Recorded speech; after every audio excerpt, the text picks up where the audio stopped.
Hello and welcome to the first episode of the Macca Talks Hockey Podcast, presented by me, Jack McCarthy, and my brother. Well, hosted by me and my brother Charlie. I think this has been long due, hasn't it, Charlie? Yeah, we're obsessed with hockey, and it's about time we did a podcast. Yeah, that is pretty much all we talk about in our family. Well, we talk about other things, but it is mainly hockey. And we thought we'd just start a podcast ahead of the new season. And yeah, we'll give our opinions on the teams, predominantly the NIHL, the National Ice Hockey League, which is what we've been watching for 7, 8 seasons now. And yeah, Yeah. we haven't looked back really. So I'm Jack. I do some work for the Swindon Wildcats for their social media platforms. And I've been going to hockey for around 7, 8 seasons. Me and my dad went with a mate for the first time, and we've been to every game we could since. And yeah, we've been season ticket holders for the past 4, 5 seasons, I think. And then Charlie, tell them when you started watching hockey. Um, I stopped watching hockey about 2 months after Jack, so he takes the win on that one. But yeah, I started watching hockey, and first of all, I love the fights, but now I just love the game of hockey and Yeah, watching it. And you'd recognise me around the league as the guy in the away games with the drum who winds everyone up. yeah, you've taken up that drummer role and you've got loads of Malazinski jerseys, but we'll get into that in a minute. But yeah, we've been going for a while. And I think as you've got older, Charlie, you've kind of recognized the game more and your knowledge of the game's got better. And Mhm. I just think you know more about hockey now, which is great. Yeah, But yeah, basically the moral of this podcast is we want to give out our opinions. We want fan interactions as well from all the fans across the leagues. We are Swindon Wildcat fans, if you haven't gathered already, but we want to try and be as least biased as possible. Obviously, we're going to be a bit biased towards our team because that's the team we watch every weekend. But we want your interaction as well. And yeah, we're also going to be doing podcasts for every single team individually, building up to the season. So we're going to do one for Swindon, for example, for MK, Telford, Leeds, etc. So we're going to do an individual one on each team so we can analyze them on last season and going into this season as well. So make sure you get ready for them. yeah. Our social medias, Macca Talks Hockey, on all platforms. So to make sure to follow them. Charlie, got anything to add on that? Let me add to that. I think the key what we want to get from this podcast is we want the fans to be interacted. I really believe that the National Hockey League is growing and developing, and there's so much hype, and it's just keeps getting better. So we'd love for people and fans to interact with what they think their favorite players, because when you watch a team every week, you find out the most underrated players, the little things players do, and we'd absolutely love to hear that from you guys. Yeah, we're going to try and get some players on as well. I've got some contacts with some Swindon players, and I think you know Matthews and Iron, so we'll try and Yeah, get them on as well to they get better come referees' on. perspectives. But yeah, we'll get some fans on as well. We've got a few fans from other teams, Basingstoke fans as well. I know Dan wants to come on to chat a bit about hockey. But yeah, we're going to try and be as unbiased as possible.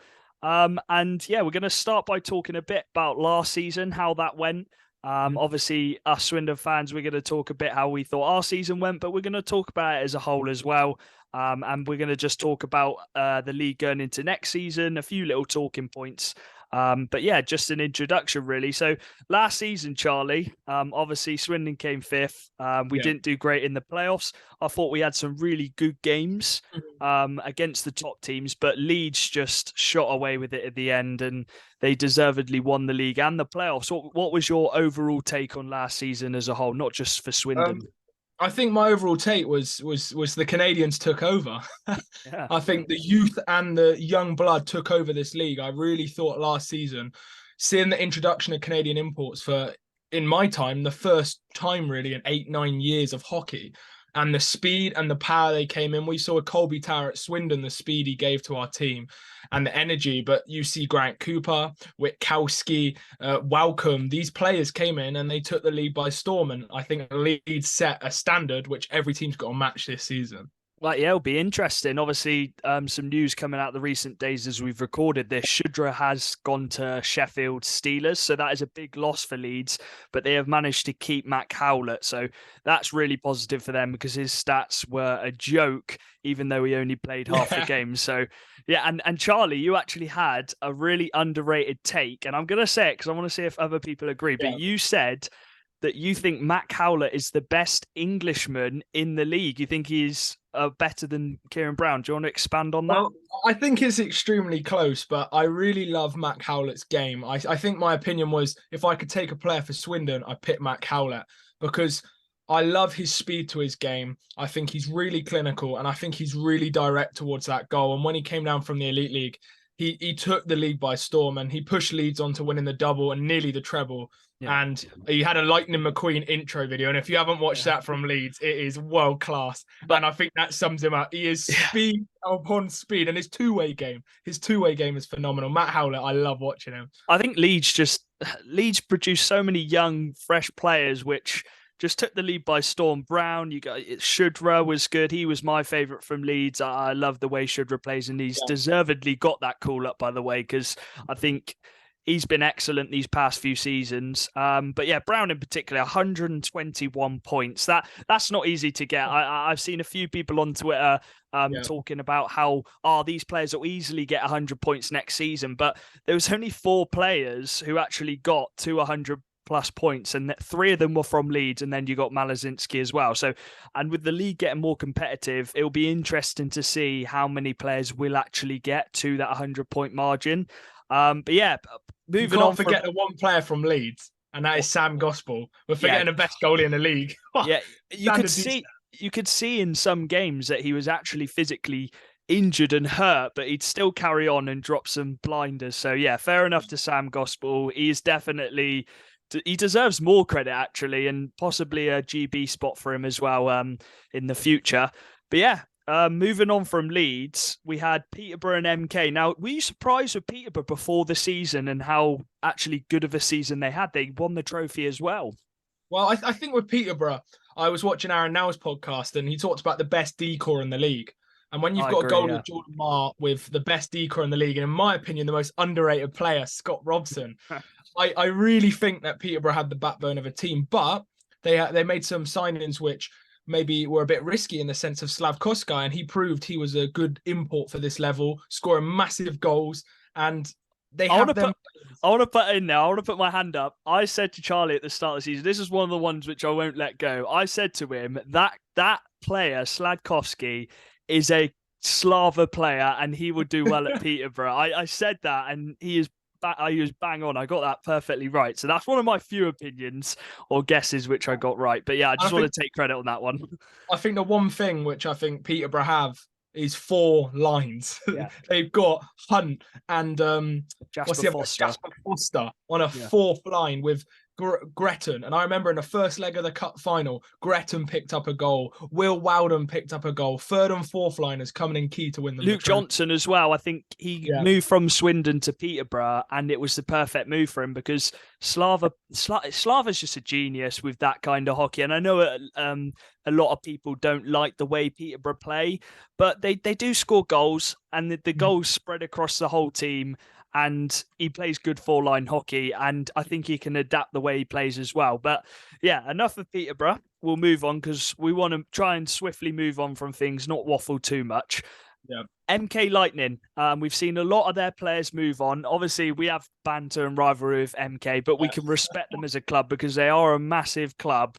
They get a lot of fans in that building every weekend. And yeah, do you think they underperformed last season? Taking your Swindon bias cap away. Well, I think if you asked an MK fan, would you be happy if you didn't win silverware at the start of the year? Or Tim Wallace, I think he would say no. I don't think they were bad at all. They came 2nd in the league. They set really high standards. But at the end of the day, the team which won the league lost 5 games. When have we ever seen that? And only 3 in normal time, I think it was. Exactly. On another day, Leeds, if Leeds aren't there, and Leeds were so high, MK would have won this league. But the firepower MK had last year is phenomenal. Talbot, Norris going to the Elite League. I hope they get their opportunities. I really do. And I think Norris deserves it. Then Yeah. you've got so many talent. Liam Stewart. Whew, they got the players there. Will he come back? We'll have to see if he does. But yeah, I think MK will be looking to try and get that silverware this season. They've had a revamp of the squad. They've brought in some really good players. Tom's Rutkiss, former Swindon player. I'll enjoy watching him. MK was probably the last team I wanted him to go to. But anyways, moving on, we had the 4th and the 5th, the battle, but the whole season really, it was Sheffield and Swindon, and we actually got the better of them in the regular season. Away from it, I think we won all 3 games actually, and then it come to the playoffs and we just capitulated. And yeah, it was tough. It was tough, especially going 1-0 up. But yeah, Sheffield, man, I still think they're underrated in the fact that people keep writing them off, and I think next season people are going to write them off again because they've lost Bonner, but they've still got that core. They've still got that core of Hewitt, Bissonnette. And they've got Vlad. What's his name? Vlad. I'm just going to call him Vlad. Yeah, I'm just going to call him Vlad for now. But no, but I'll tell you what they will miss actually, Charlie. And he is someone who you really like. It is the head coach. How are they going to replace him? Well, I couldn't give any more credit to Greg Wood. I love the man. I've had some great conversations with him, and if there's any guy who deserves the job in the Elite League, I think Greg Wood's that man. Tactically, he was amazing, and I think that's their biggest loss. I think losing Greg Wood as their coach, tactically, when it came to them knockout style games, them playoff games against Swindon, he just aced it every time. Yeah. And he got the better of us. And the team is great. They've got players like Brammer and Doxy who have got big seasons ahead of them, but to fill in some gaps which they're missing. But there's some players, if they do step up, they're going to be right up there again. Yeah, of course. And they've still got another import to come in. I don't know who that will be, whether it will be a new Canadian, probably, or whether it'll be someone we already know about. And Swindon, well, we'll go into it in our individual team ones. But yeah, I think it was a great season in terms of we had some really good games, some memorable games, some big battles against the top teams. But I think we just slipped up on a lot of the games against the teams we should have got points from, such as Basingstoke, Bristol. No, we're not discrediting them, but we should have got more points against those teams. I think that's what cost us really this season. But yeah, we'll go into our team going into next season in a bit. Going to the lower end of the table, we had the Bristols, you had Basingstoke, the Bees. I think you still got to give them credit, the fact that they still put up some really good games against those top teams, and they took some points off the top teams. Well, I think the team which I have to bring up is the team which made Coventry's final. The team which maybe started off the season not great, but haven't even mentioned them yet. Yeah, the Raiders. The team which ended up getting to the Coventry final and nearly won it, and that's Romford. And I think they had the depth in their team. The scoring and the depth came in key in the finals with 98 TJ Anderson score, and I'm excited to watch him next season. But they had that nitty gritty and Jake Sylvester.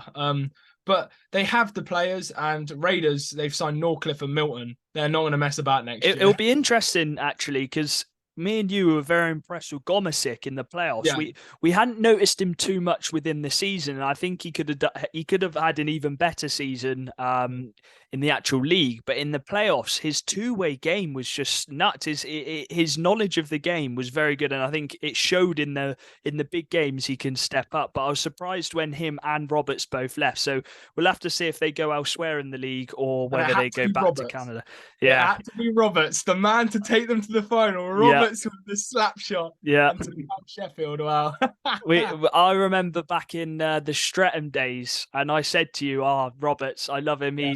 He was the main man for Streatham. He could score from anywhere. He has a nuts wrist shot. He can take it past players if he wants to. I think his one critique of his maybe is maybe he can try to do it on his own a bit too much. And with the level of the league going up, you have to play a bit more to the team. And he does that at times, but sometimes he can try and do it on his own. But I think that's the same with a lot of players. I think they want to try and be the man. But yeah, which scores 35 plus goals in the league is so valuable to a team. Yeah. 100%. But yeah, next season, how do you see it going with those teams again? Obviously, we don't have Basingstoke. Hopefully, they'll be back in a couple of years. But how do you see it going with the likes of Bristol, the Bees? You've got Hull as well, who I think could be a massive threat next year with the signings they've made. How do you see those lower teams going this season? Will they take more points off those top teams? I think the gap between the top and the bottom has got closer. I think we've seen Leeds lose a couple players. MK have had a revamp, and you've seen Bees pick up players like Antonov. You've seen Milton and Norcliffe go to Raiders. You've seen Bonner and Chamberlain go back to Hull. So these lower end teams who finished at the bottom end of the table, they've actually strengthened dramatically. And I think especially watch out for Hull, because their top six looks deadly. They got Barmer at the back, and we know how good he is. And they got a good goalie in McLaughlin. I think Hull and Raiders are gonna be wanting to be one of the top teams in the league. And it's not easy to go up to Hull either. I think it's a long old trip, but we'll talk about Solway in a bit. Got Speck as well.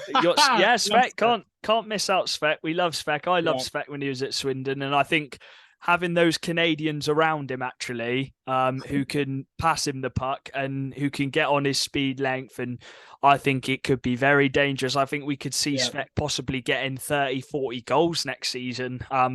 Because he's one of them imports where you give him the puck, he'll snipe it from anywhere. So yeah, he got the puck stuck in the net. He's got that hard of a shot. he will score against Swindon next season. That is for sure.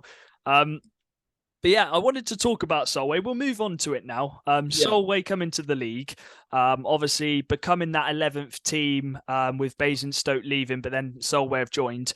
And I think this season, I could be wrong, correct me if I'm wrong, I think we're playing 3 games against every team now. It's not going to be you play a couple games. So I think we'll have, 6 times 11? We'll have 56 games. Yeah. And I think the statement for Solway was signing Glasgow Sclams. Sorry if I butcher this. Dunbar, I believe it is. John Dunbar. John Dunbar, a track record elite league point scorer coming down to our league. On paper, he should tear it up. 30 plus points in the elite league, and he's coming down. And we've had a couple of them players. You got Luke Ferrara for Peterborough. You got Venus for MK, but this Dunbar, oh my days, that was a statement signing from them. And they've got Liam Stenton. It's their first year. Bristol and Hull last year. It's difficult in your first year. You're establishing yourself. A lot of players from the league below have got big opportunities, but I think Solway have made some really top level signings, and they're not going to be a team which you want to go up there. You got to go up. No, you don't. This is what I was saying to you. I don't think they'll be up near the top. That's not me saying I don't think they'll do very. I think they'll win some games up in Solway, and I think that them trips for the away teams are going to have an effect on them when going into the game. The only thing I would say is I think the closest away game for Solway is a 2-3 hour trip to Hull. So you're looking at a 6-7 hour trip, I think, to Raiders. You're looking at a 5-6 hour to Swindon, to Bristol.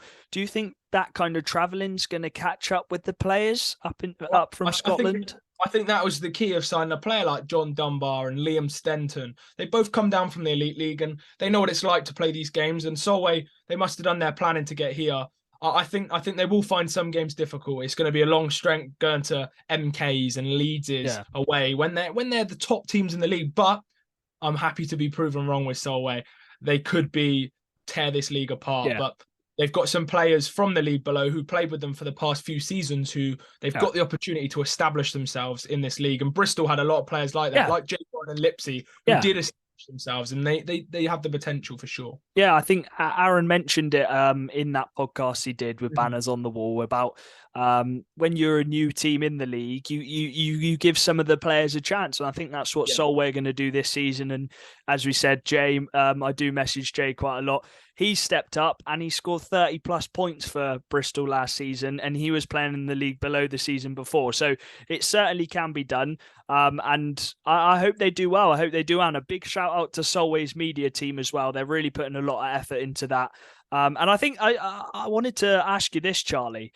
You mentioned it. Luke Ferrara's come back down. John Dunbar's come down. Matt Hayward come down last season. Ross Venus to Milton Keynes as well. That's 4 elite players, established elite league players who have come down to play in our league. Obviously, we respect the elite league and what they're doing. Me and Charlie just prefer watching the NIHL. That's just our opinion. And I know there's some toxic rivalry on Twitter. I don't want to be toxic towards it, but is that a big statement for the NIHL that they're getting these big players come down to play in our league and it's getting so much more competitive? Well, I think for me, there's a lot of talented youngsters as well. The likes of Kieran Brown stay in our league. I think that's the statement. Yeah. The youngsters who want to be in our league, because the league, by the sounds of it, pays decently well for the players. They get provided for, they get worked on, and players like Luke Ferrara, they get to come down and they get top line minutes in our league. They get to be the leaders of the dressing room. And I think the more players who do it and the more players who enjoy it, I think it will just keep flourishing. And this National League, it just keeps getting better. 3 imports plus these top level players. The standard is going to take another jump, and I can't wait. Yeah, it's going to be very competitive next season. And I think we're getting closer and closer to not the EPL days where we did have 5 imports, but just the standards growing since COVID. I remember we were watching not even COVID, the season where it broke up a bit and it got split into 2 divisions, so the North and the South. And I don't really want the league to go back to like that, in my opinion. I much prefer having all the teams in one league and you play them a certain amount of times. I know travel can be an issue with some teams, and money and stuff like that. And I really hope the league can stay afloat. But yeah, what's your opinion on that? Do you prefer having the league with everyone and instead of splitting into 2? I think I enjoyed the seasons we had with the split league, but I fell back in love with hockey when the league came back together, because the standard and the speedness was just, it kept getting better. We had Talbot and Norris 2 seasons ago, who in my opinion, like up the level of the league. Last year was the Canadian imports, and this year my bold prediction will be that it will be the Elite League players dropping down. And so I think it just keeps taking jumps in quality and excitement and speed, and that's all the National League can ask for. And the fans, the stadiums are getting bigger and the stadiums are increasing in capacity. MK had 2,000 in their stadium. Leeds had about 1.8. Swindon had 1.2. It's amazing to watch. Yeah, and I just think the hockey community is getting bigger. You're getting more of these fan group chats. I'm not really one to do it on Facebook. We've got to start getting used to it with our new Facebook page. But yeah, you know a bit more. But yeah, the fan base is growing and we just want it to grow more and more. And hopefully with this podcast, we can bring some of the fans together and carry on doing that. But yeah, I wanted to ask you, Charlie, what is your, not predictions, but what are you expecting next season? I know after having chats with you, we're really confident about next season with Swindon. We're really happy with the signings we've made so far. And I think that is going to be our squad going into next season. What's your predictions ahead of it? Not full predictions, but what are you expecting? Yeah. Well, for me, number one, I'm expecting it to get a whole lot more competitive. Mm-hmm. I feel like there was a gap between Leeds and some of the bottom end teams last year. They did wipe the floor sometimes in some games, and I'm expecting that to close. I'm expecting the bottom end, the 11th place team and the first team to close. So I'm not expecting the league winners to lose 5 games. With Swindon, on the other hand, I'm expecting us to do well next year. I really am. This is the most excited I think I've been about a roster in all my Swindon years. Yeah. We've got Gail Labelle and Colby reunited. We've got 2 Scotsmen at the back. Yeah, I'm buzzing. I really am. I'm so excited. And we've got the best import in the league, Malazinski. But that's me being biased. Yeah, that's my bias coming I want to talk about this because there is a big debate on Twitter, and I know some coaches and some players like to back their own ones. And obviously, we watch Swindon week in, week out. We watch them home and away, and we do watch the other imports when they play against Swindon. And if Swindon aren't playing, we'll try and get to a local game.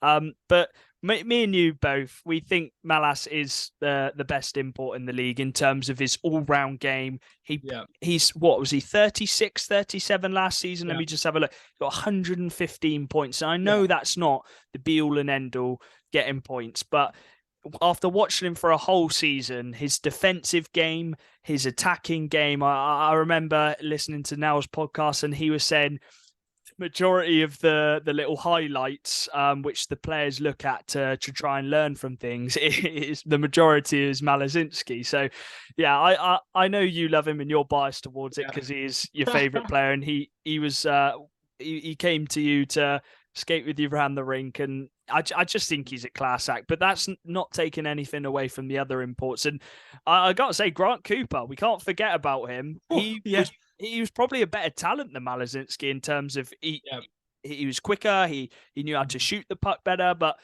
Malazinski, he's been in the league a long time. He's a class act. Big up to Malazinski. But yeah, Charlie, what's your take on the 3 imports now? Obviously, it's up to 3. Do you think all of the teams in the league will utilise 3? I'd like to think so. If the teams agreed to it, I'd be surprised if some didn't. But there's other teams like Romford, for example. I don't know whether they will go for 3. They got 2 signed up at the moment. But I think the thing which excites me the most about the 3 imports is the D-man. I know Swindon personally haven't gone for that route, and I don't think we needed to. But you've got Leeds with an import D-man. You've got Raiders with an import D-man. And I don't think there's been any more just yet. If I'm mistaken, let me know. But I'm just excited to see these new types of players. Obviously, we did have an import goalie, but that went we nearly did. But I think these import D-men, they can help raise potentially the standard of D in our league, and it will help other teams. And I think 3 imports on the ice, it only makes the league better. And the Brits are going to have to work harder and harder because these Canadian imports, they're rapid and they're strong. It's nuts. I will say, and this is one of my opinions, I think the level of the attackers, the forwards in our league, is much higher than the level of D-men in our league. And I don't think that's necessarily the league's fault. I don't think that's a bad thing. You're going to have more players wanting to be forwards. But I think getting solid D-men is key in this league. And I think Swindon have obviously brought in Reece Kelly, who's going to be a big body at the back. We've got Jamie Smith coming up as well. But yeah, I think the need for some top quality D-men has gone up. And I think that's why Raiders have gone for it. I think that's why Leeds have gone for it, because their attack is perfectly fine. I know they've just lost Cole Shudra, but they've gained Mac Howlett for a full season. So yeah, I agree with you. It will be interesting to see if any other teams in the league decide to go for an import defenseman. I'm definitely looking forward to it. I want to see the level of an import defenseman to the defensemen we're seeing in our league, such as Barron, Bebris. You've got Norton as well, Kirk's a really good one. Griffin from MK. There's loads. You've got who's the one from Telford? His brother plays for Peterborough. Goodson, Mitchell King.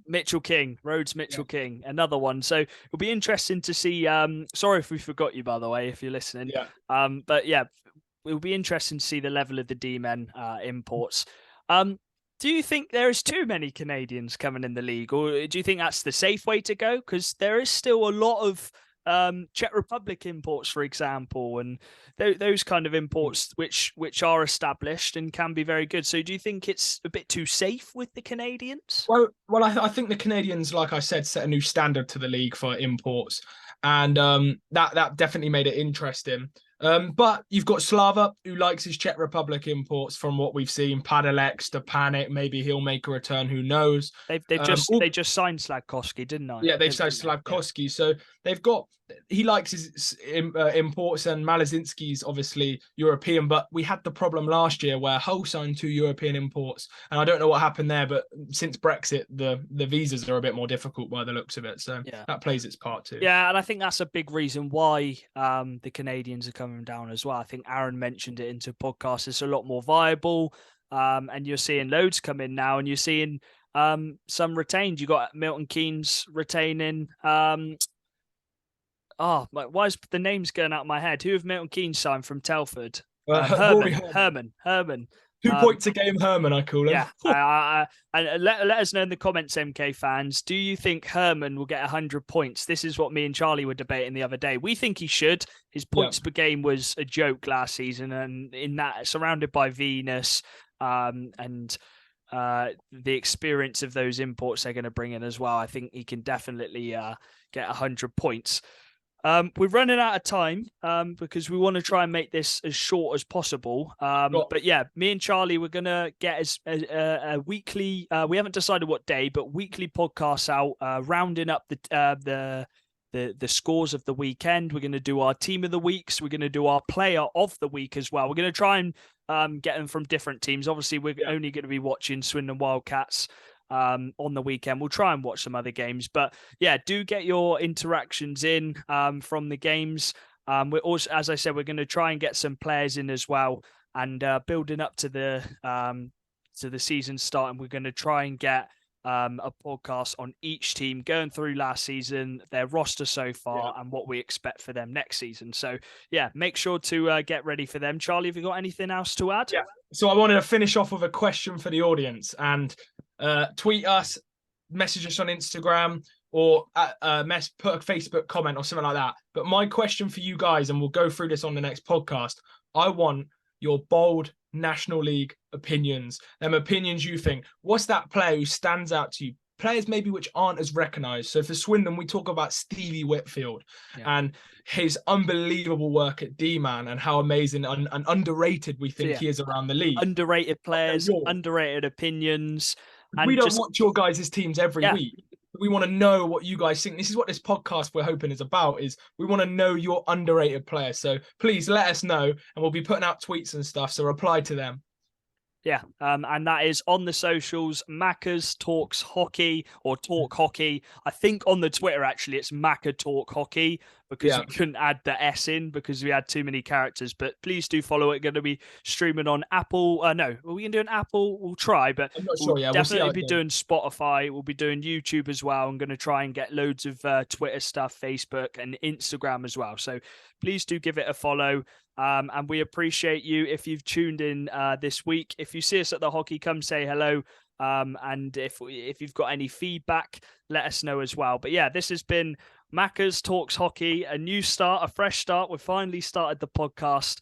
Thank you for listening. Make sure to follow the socials, and we'll see you in the next one, where we would be doing a Swindon Wildcats episode, because they'll be the first team we do. So yeah, we'll see you, and we'll make sure to tell you if we do which team we do next. So yeah. Charlie, say goodbye. See you later, everybody. Make sure you follow and keep updated. See you later. Have a good one. Bye-bye.